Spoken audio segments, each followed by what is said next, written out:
Hello students, last class में हमने चालू किए थे चैप्टर आपका 11th का पहला जो चैप्टर है फिजिकल वर्ल्ड। ये चैप्टर हम चालू किए थे और ये चैप्टर क्यों इम्पोर्टेंट है आपको बताया था। जैसे मूवी चालू होने के पहले आपको जैसे कुछ ट्रेलर आते हैं ना, वैसे ये क्या है, ट्रेलर है। फिजिक्स का क्या है, ट्रेलर है। ओके, इधर लास्ट क्लास हम डिस्कशन किए थे साइंस बोले तो क्या है, साइंस में कैसे कैटेगराइज किए, बायो केमिस्ट्री फिजिक्स, और उसमें फिजिक्स बोले तो क्या है वो सब हम देखे थे। और कैरेक्टरिस्टिक्स ऑफ फिजिक्स क्या है वो भी आपको मैंने लास्ट क्लास में पूरा समझाया था, राइट। और उसके बाद मैथमेटिक्स का रूल क्या है फिजिक्स में वो भी आपको मैं समझाया था, राइट। फाइनली आपको 11th और 12th में क्या स्टडी करना चाहिए वो कैसे दिया था आपको, ब्रांचेस ऑफ फिजिक्स बोल के आपको 11th प्लस 12th में क्या क्या स्टडी करना चाहिए, तो आपको थोड़ा ब्रीफ समरी आपको पूरा हो गया था, right.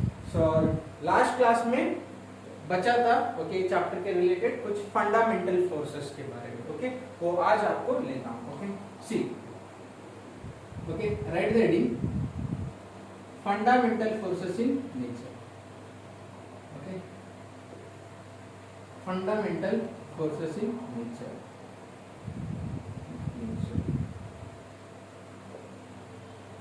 Okay, so this is your today's topic, okay, related to this physical world chapter.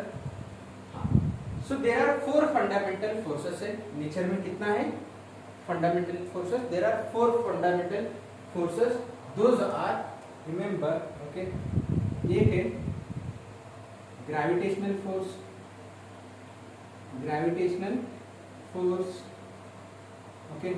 Second one you have electromagnetic force, electromagnetic force, okay. Next, third one, okay, third and fourth related to nuclear force, strong nuclear force, okay. Next, fourth one, weak nuclear force, weak nuclear force. Okay, so these are the things you have fundamental forces. There are four fundamental forces: gravitational force, electromagnetic force, strong nuclear force, weak nuclear force. ये सब आपके जो 11th 12th में जो है ना, ये जब भी आपको आएगा ग्रेविटेशन में और 12th में ये फोर्स और 12th में मॉडर्न फिजिक्स में न्यूक्लियर फोर्स आएगा, ये सब उधर डिटेल है। अभी फिलहाल आपको कंपैरिजन है, सिर्फ क्या है, कंपैरिजन है। ओके, ये फोर्सेस क्या होता है, ओके। और ये सब छोड़ के बाकी का जो कुछ भी फोर्स है, ओके, फ्रिक्शनल हो सकता है, tension, spring force, all are what, derived force, okay, coming from all these forces. Okay, leave it, just now study all these forces. Four forces के बारे में आपको जानकारी होना चाहिए, बेसिक्स तो आपको पता होना चाहिए। Okay, yes, first one you have gravitational force. Okay, will see what is gravitational force. Okay, हाँ, सी gravitational force, okay, so already you have studied in 9th और 10th standard में। okay, it acts between always two bodies. ये जो force है, it always acts between, okay, two masses. जब भी masses रहेगा, okay, उसके बीच में कौन सा force रहेगा, हमेशा gravitational force, okay, and it is always given by एक mass है m1, okay, और इधर एक दूसरा mass है m2, okay, ये है m1 मास m1, ये है मास m2, और ये दोनों के बीच का जो डिस्टेंस है, ओके, सो इधर से ये बॉडी के सेंटर से लेने का, ओके, ये डिस्टेंस है r, डिस्टेंस कितना है r, ओके। तो इन दोनों के बीच में जब भी आपके सामने दो मासेस लगेगा, उसके बीच में हमेशा कौन सा फोर्सेस आएगा, ग्रेविटेशनल फोर्स। ओके, रिमेंबर, दोनों के बीच में क्या रहेगा, ग्रेविटेशनल फोर्स। कैसे, हमेशा ग्रेविटेशनल फोर्स जो है एक दूसरे को, बॉडी को अट्रैक्ट करता है। Okay, so this is direction of gravitational force and this is direction of gravitational force. Always two bodies attract, okay, due to what, gravitational force. Okay, write down points. Okay, it is always, okay, always attractive force. ये कैसा force है, always attractive force. Attractive force है। Okay, और ए force का formula है, okay, it is given by Fg is equal to gravitational force is equal to G m1 m2 divided by r square. This is the formula of gravitational force. Okay, so capital G को बोलते हैं इधर universal gravitational constant. Capital G को क्या बोलते हैं? Universal gravitational constant. Okay, gravitational constant बोलते हैं। ओके, और ये कांस्टेंट का वैल्यू है capital G is equal to, it has a value 6.67 into 10 power -11 newton metre square per KG square. Okay, this is the value of universal gravitational constant. So अब आपके दिमाग में अभी आते होगा, मैं बताया, सो जब भी दो मासेस रहेगा, जब भी मासेस आएगा उनके बीच में कौन सा फोर्स रहेगा? हमेशा ग्रेविटेशनल फोर्स रहेगा, राइट? सो और आपको अभी एक पॉइंट बताया, ग्रेविटेशनल फोर्स कैसा है? हमेशा अट्रैक्टिव फोर्स है। ओके, सो ऐसा है तो अभी देखो, ये भी एक मास है, ये भी एक मासेस है। ओके, दोनों के बीच में हमेशा फोर्स कैसा रहेगा? ग्रेविटेशनल फोर्स अट्रैक्टिव रहेगा। तो बोले तो ऐसा है तो दोनों क्या होना चाहिए? ओके, एक दूसरे को अट्रैक्ट करना चाहिए, right? They must stick together, right? फिर भी क्यों नहीं अट्रैक्ट नहीं हो रहा? ओके, बिकॉज रिमेंबर, ये देखो, ये जो G का वैल्यू है, यूनिवर्सल ग्रेविटेशनल कांस्टेंट है ना, उसका वैल्यू कितना है? 10 पावर -11। ओके, सो 10 पावर -11 का ऑर्डर में A है। मासेस कितना है इसका? तो बहुत नेग्लिजिबल मासेस है, राइट? हार्डली कितना होगा ये? Okay, so it is of 100 gram, 0.1 kg। ये भी कितना है? 0.1 kg, not that much of big masses. Okay, so उतना एक्ट नहीं करेगा इधर, मासेस का जो रूल है बहुत कम है। तो ये टोटल ओवरऑल जो पावर है वापस माइनस में ही रहता है, राइट? उसके वजह से क्या है? ग्रेविटेशनल फोर्स कैसा है? वीकेस्ट फोर्स है। सबसे वीक फोर्स कौन है? Gravitational force. This is weakest force in nature. सबसे वीक फोर्स कौन सा है? Gravitational force. इसलिए हम क्या कर रहे हैं? एक्सपीरियंस नहीं कर रहे। दोनों बॉडी जो है एक दूसरे को ऐसे हमको विजिबल भी नहीं वो अट्रैक्ट हो रहे बोल के। Okay, so this is the weakest force in nature.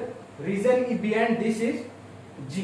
Capital G का वैल्यू कितना है? 10 पावर -11। और ये कहां तक एक्ट करेगा? ये जो है ना ग्रेविटेशनल फोर्स, जब भी दो मासेस आएगा ना, ये प्लैनेट्स के बीच में भी लगता है। ओके, ये जो फोर्स है प्लैनेट्स के बीच में भी लगेगा। ओके, क्योंकि प्लैनेट्स भी क्या है? मासेस है। Okay, so it is a infinite range force. Okay, कैसा है? इनफाइनाइट रेंज है, उधर तक ये क्या करेगा? एक्ट करेगा, कुछ रेंज नहीं पर्टिकुलर। ओके, लॉन्ग डिस्टेंस पे भी क्या लगेगा? ग्रेविटेशनल फोर्स जरूर लगेगा। Okay, right? हाँ, सो these all are the points related to what? Gravitational force। Gravitational के रिलेटेड आपको ये पता होना चाहिए, ग्रेविटेशनल फोर्स जो है हमेशा दो बॉडीज के बीच में लगेगा, और वो फोर्स का फॉर्मूला है G m1 m2 divided by r square. G को क्या बोलते हैं? यूनिवर्सल ग्रेविटेशनल कांस्टेंट बोलते हैं। Okay, R is the separation between the bodies. Okay, remember, और G का वैल्यू कितना है? 6.67 into 10 power -11। Because of this one, this value, okay, you will get always force value, not that much significant value you won't get. Because of that, gravitational force is always weakest force in the nature। और ये कहाँ तक act करेगा? Infinite range. Okay, particular distance तक नहीं, infinite. Okay, बहुत लंबा distance तक ग्रेविटेशनल फोर्स हमेशा एक्ट करेगा। ओके, राइट, हो गया? Right, next one, second force you have electromagnetic force. कौन सा? Okay, electromagnetic force.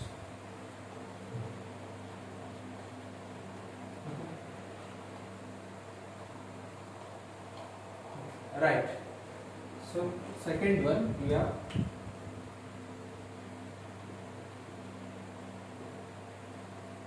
Electro magnetic force.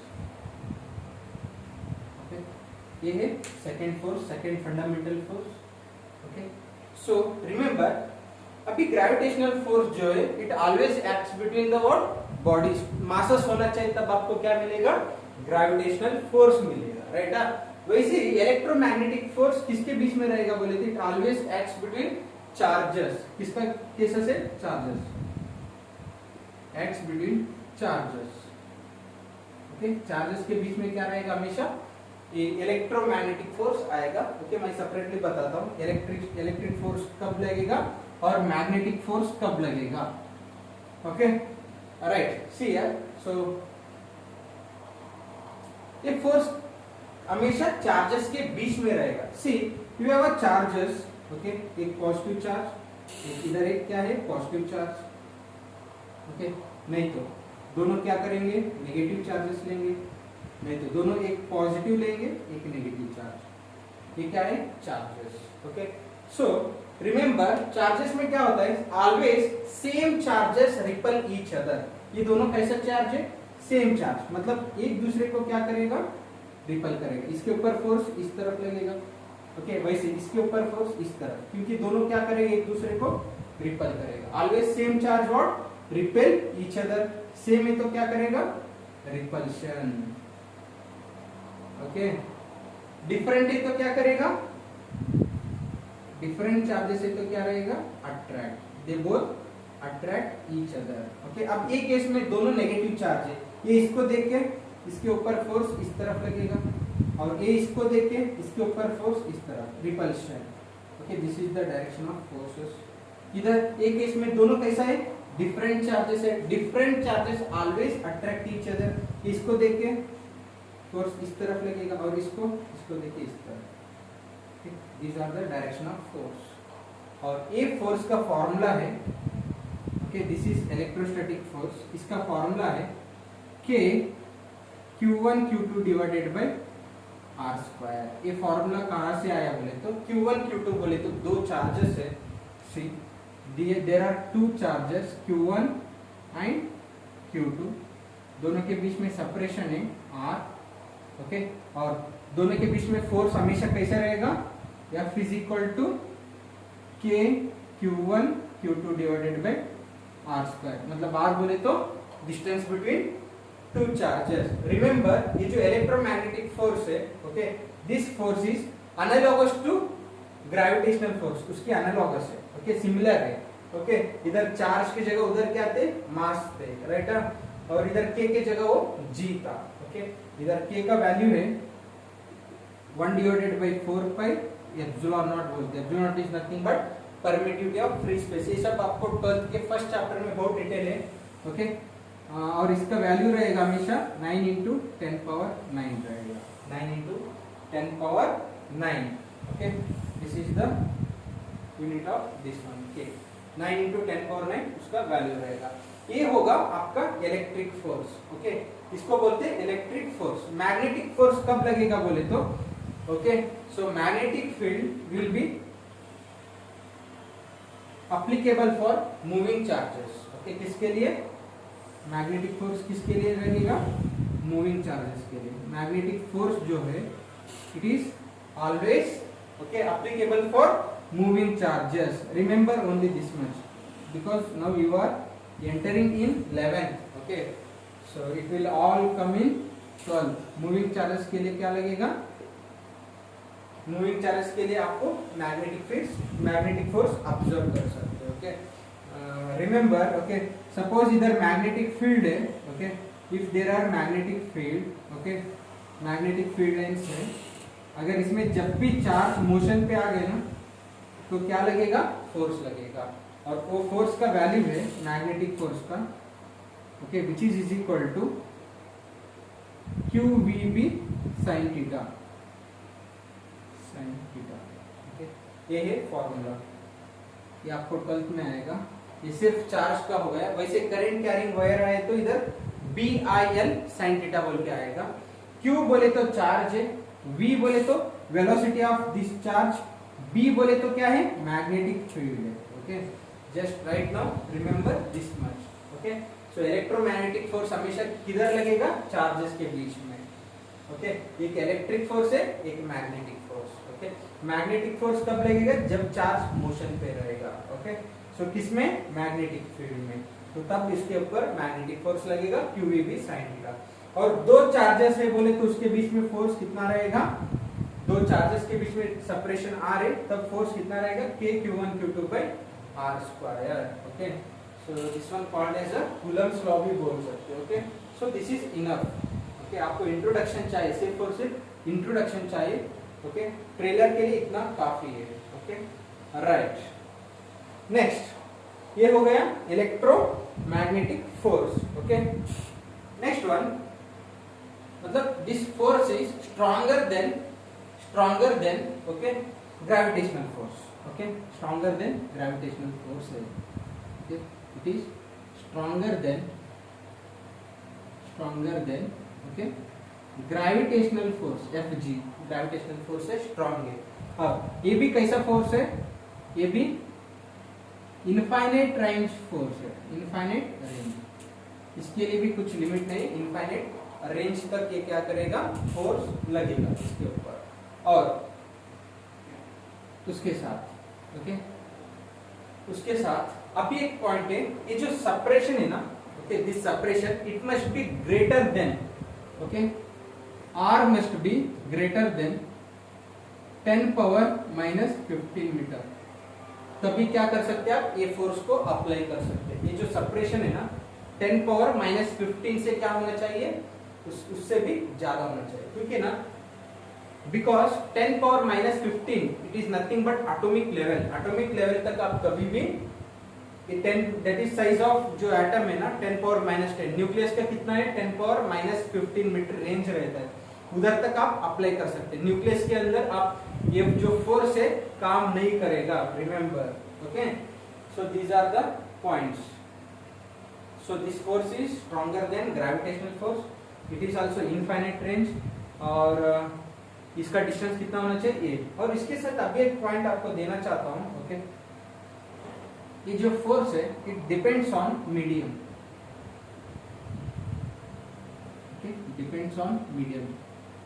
Medium में तो क्या होता है, फोर्स का वैल्यू सब चेंज होते रहेगा, remember this one. Whereas gravitational force doesn't require any medium, उसको मीडियम का कुछ भी जरूरत नहीं। लेकिन ये जो फोर्स है डिपेंड्स है, मीडियम के ऊपर क्या है, डिपेंड है। Okay, remember. So this is all about electromagnetic force. Electromagnetic force, एक इलेक्ट्रिक फोर्स एक मैग्नेटिक फोर्स, इसके कॉम्बिनेशन को बोलते हैं electromagnetic force. Okay, so this is enough. Okay, इससे भी ज्यादा है ओके कंटेंट, लेकिन आपके लिए अभी आपके फिलहाल आपकी एज के हिसाब से, आपके इंट्रोडक्शन के हिसाब से इतना काफी है। So second force is electromagnetic force, right. Okay, next one you have strong nuclear force, क्या है, third one you have strong nuclear force। okay, please remember these things, it will be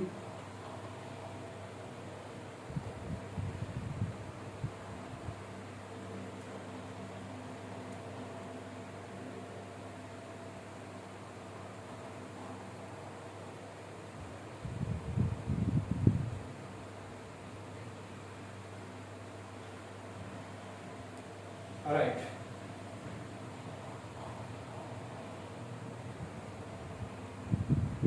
Third one, you have strong nuclear force।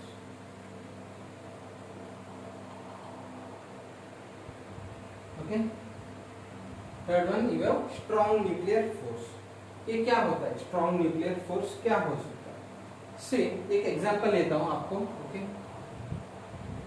okay, strong nuclear force क्या हो सकता है। so now I will take one helium atom। okay, helium atom लेता हूँ। okay,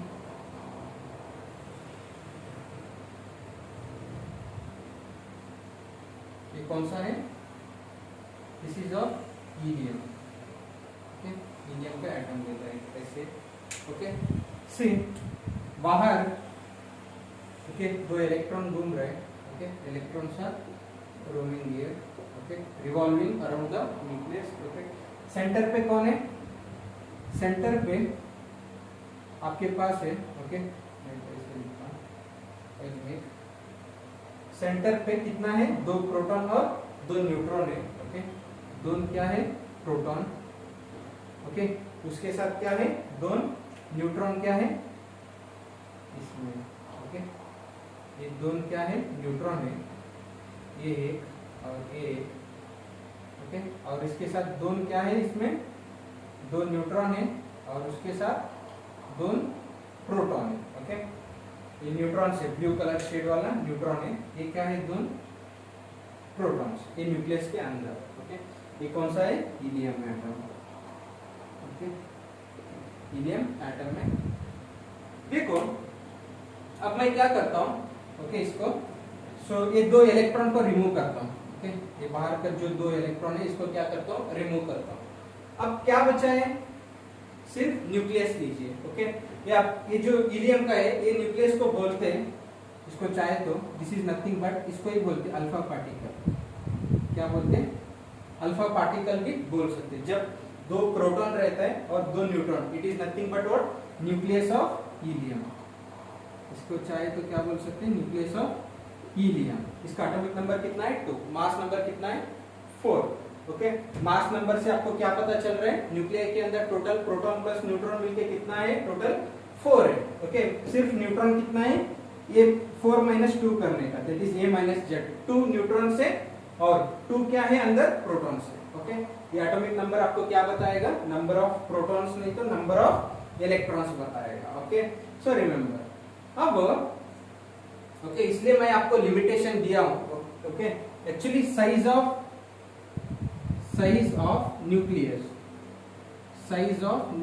कितना है बोले तो, ओके, साइज ऑफ न्यूक्लियस है, it is of order 10 power -15 metre, कितना, 10 power -15 metre is the size of the nucleus, okay. और आप ऑब्जर्व कर सकते हो, आप कूलम्स लॉ, वो जो इलेक्ट्रोमैग्नेटिक फोर्स है उधर आपको लिमिटेशन भी दिया था, it is applicable if r is greater than what, 10 power -15 metre, okay, मतलब साइज ऑफ न्यूक्लियस कितना है, 10 पावर -15 मीटर, मतलब इसके अंदर आप इलेक्ट्रोमैग्नेटिक फोर्स बिल्कुल नहीं लगा सकते, ओके, इसलिए तो इधर कौन रेस्पॉन्सिबल है, तो बोले तो कौन है, स्ट्रॉन्ग न्यूक्लियर फोर्स क्या है, रेस्पॉन्सिबल है।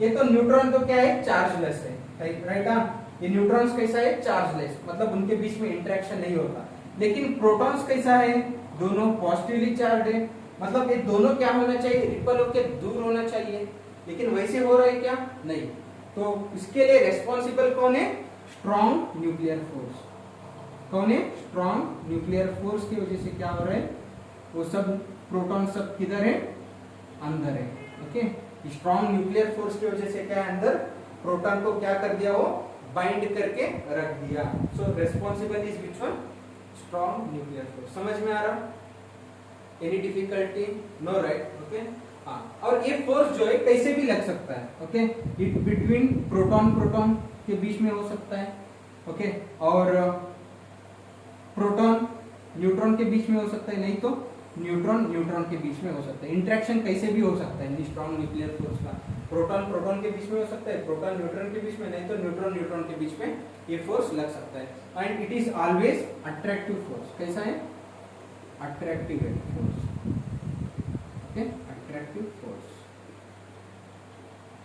Okay, gravitational force is always attractive force, और न्यूक्लियर फोर्स कैसा है, इधर strong nuclear force, it is also always attractive force, whereas electromagnetic force कैसा है, इट माइट बी अट्रैक्टिव और रिपल्सिव, दोनों हो सकता है, अगर दोनों डिफरेंट चार्ज है तो अट्रैक्ट हो जाएगा, अगर सेम चार्जेस है तो क्या हो जाएगा, दोनों रिपल होके रिपल्शन मिलेगा आपको, right, but nuclear force is what, here it is attractive force, okay, देखो, सो और ये कहां लगेगा, this force is what, how it is a short range force, ये कैसा है, शॉर्ट रेंज फोर्स है, okay, because so it is applicable within 10 power -15, ये जो रेंज है 10 पावर -15 के अंदर होना चाहिए, तभी आपको क्या मिलेगा, स्ट्रॉन्ग न्यूक्लियर फोर्स मिलेगा। So this is of third one, strong nuclear force के बारे में ये है, okay. Next one, finally last one, okay, write down clearly, so these are the basics related to fundamental forces. Finally, last one we have weak nuclear force, weak nuclear force, okay.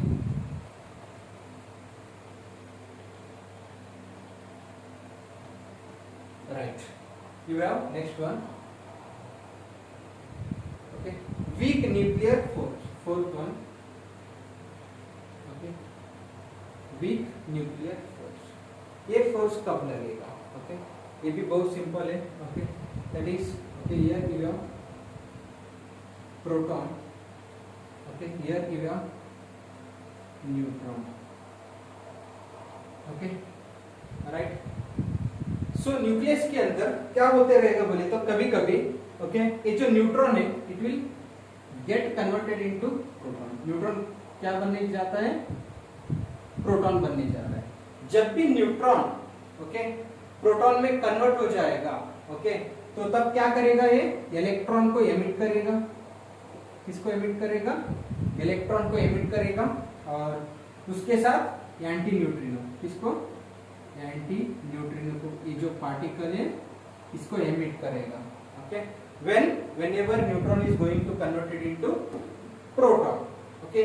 और उसके साथ कभी कभी ये जो proton है, ये proton है, ये क्या हो जाएगा, न्यूट्रॉन में क्या हो जाएगा, कन्वर्शन हो जाएगा, ओके, ओके, क्यों बोले तो, okay, these are all of radioactivity, radioactivity process में ये सब होते रहता है, okay, in nature this is going to happen, okay. तब क्या हो जाएगा, जब प्रोटॉन न्यूट्रॉन को कन्वर्ट होते रहेगा ना, तब ये एमिट करेगा पॉजिट्रॉन को, और उसके साथ न्यूट्रिनो को, न्यूट्रिनो, ओके, न्यूट्रिनो को। These are introduced, concept is introduced by scientist Pauli, Pauli जो साइंटिस्ट है उन्होंने इंट्रोड्यूस किया है, ओके। जब न्यूट्रॉन प्रोटॉन को होते रहेगा तब क्या एमिट हो जाएगा, इलेक्ट्रॉन और एंटी न्यूट्रिनो। जब प्रोटॉन न्यूट्रॉन को कन्वर्ट होते रहेगा तब पॉजिट्रॉन और एक न्यूट्रिनो क्या हो जाएगा, एमिट हो जाएगा, ओके। और ये सब एमिट होने के लिए रेस्पॉन्सिबिलिटी कौन है बोले तो, for all this conversion, okay, responsibility is which one, weak nuclear force, इसके लिए सब रेस्पॉन्सिबिलिटी कौन है, weak nuclear force, remember, okay. So ये सब कन्वर्शन के लिए रेस्पॉन्सिबल कौन है, वीक न्यूक्लियर फोर्स। और उसके साथ ये जो प्रोसेस है ना, न्यूट्रॉन जो प्रोटॉन में कन्वर्ट आते हो तो इलेक्ट्रॉन और एंटी न्यूट्रिनो को एमिट करेगा ना, ये प्रोसेस को बोलते हैं, इसको बोलते हैं बीटा माइनस डीके, नहीं तो बीटा नेगेटिव डीके बोल सकते, इसको क्या बोलते हैं, बीटा नेगेटिव डीके। जब इलेक्ट्रॉन बाहर आएगा ना, वो जो प्रोसेस है, ओके, न्यूट्रॉन प्रोटॉन को कनेक्ट हो जाएगा, इसको बोलते हैं beta negative decay, okay. And what about this one, इसको बोलते हैं, ओके, जब पॉजिट्रॉन बाहर आएगा, ओके, और उसके साथ न्यूट्रिनो, इसको बोलते हैं beta plus decay, okay. This is enough for this first class, okay. First class का जो फंडामेंटल फोर्सेस है, ओके, उसके लिए आपको कितना लगता है उतना ही आपको इंट्रोडक्शन आपको दे रहा हूँ, नहीं तो डीप लेके गए ना आपको पूरा कंफ्यूज में हो जाएगा क्या है बोलते, okay. This is enough, okay. So there are 4 fundamental forces in nature, okay. Those are of gravitational force, electromagnetic force, next third one strong nuclear force और वीक न्यूक्लियर फोर्स। ये कैसे लगेगा, उनका फॉर्मूला क्या है और उनका रेंज क्या है, सब आपको बताया। ये भी कैसा है, it is also short range force, ये भी short range force, okay, right. So this is all about fundamental forces in nature, all 4 forces I have discussed neatly with according to your syllabus, okay. जो physical world में आपको कितना चाहिए उतना आपको मैं पूरा का पूरा कवर कर चुका हूँ, okay. So please go through these things, okay? So 4 fundamental forces है, उनके बारे में आज के क्लास में आपको दिया हूँ, और इसके साथ फाइनल आपको एक टेबल देना चाहता हूँ कंपैरिजन करने के लिए, कौन सबसे स्ट्रॉन्ग है, कि कौन सबसे वीक है, okay. So will see that one also, okay, right. See, so keep this table in your mind, okay. इसके ऊपर भी पूछ सकते हो, okay, question, right, see here, so take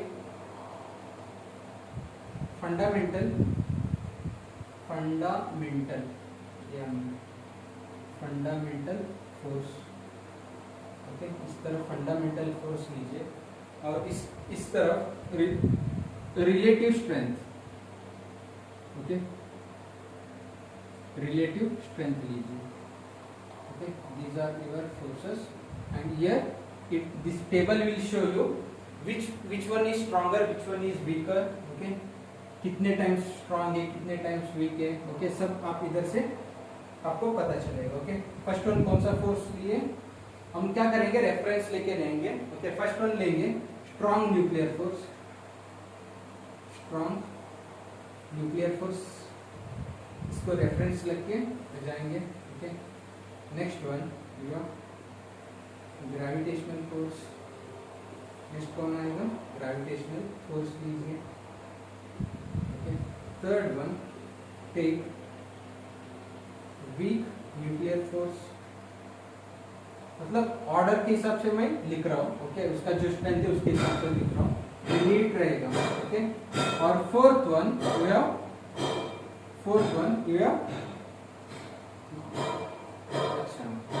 here take as electromagnetic force।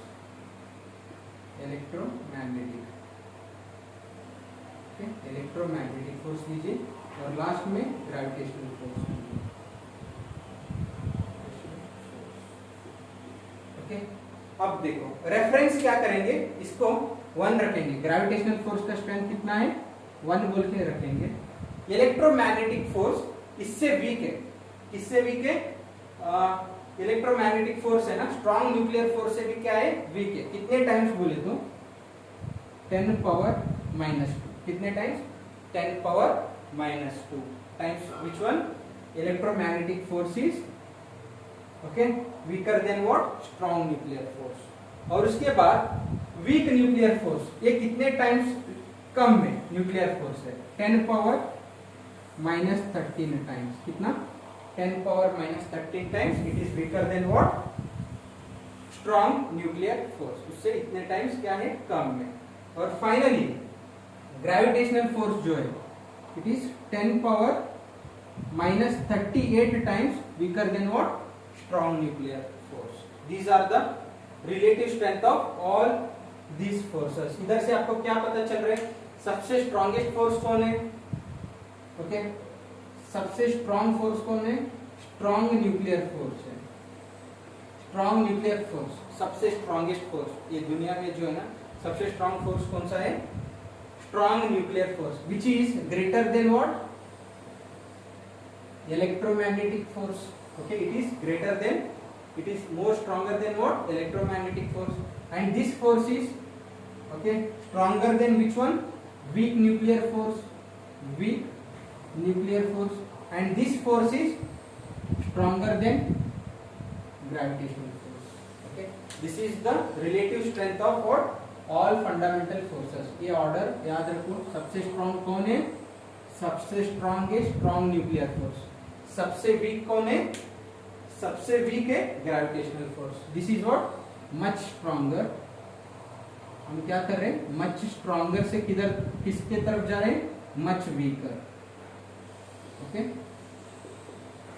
This is the table of what, fundamental forces. उनके जो table है, okay, इधर से आपको भी पता चलेगा सबसे स्ट्रॉन्ग ये है स्ट्रॉन्ग न्यूक्लियर फोर्स, सबसे वीकेस्ट फोर्स कौन है नेचर में, ग्रेविटेशनल फोर्स, और इसके बाद इलेक्ट्रोमैग्नेटिक फोर्स, इसके बाद वीक न्यूक्लियर फोर्स, बाद में ग्रेविटेशनल फोर्स। और हर एक फोर्स के बारे में आपको पूरा इंफॉर्मेशन आपको ये लेक्चर में हो चुका है। Okay, that's it. So here your physical word जो चैप्टर है, ये जो ट्रेलर है फिजिक्स का, ये आपका इधर समाप्त हो गया। नेक्स्ट जो वीडियो आएगा उधर से आपका यूनिट्स एंड मेजरमेंट, ओके, वो chapter for the very important for what, competitive exam. Okay, NEET JEE के लिए भी इम्पोर्टेंट है। तो नेक्स्ट वीडियो में उधर से चालू करेंगे। That's it, bye all of you, take care.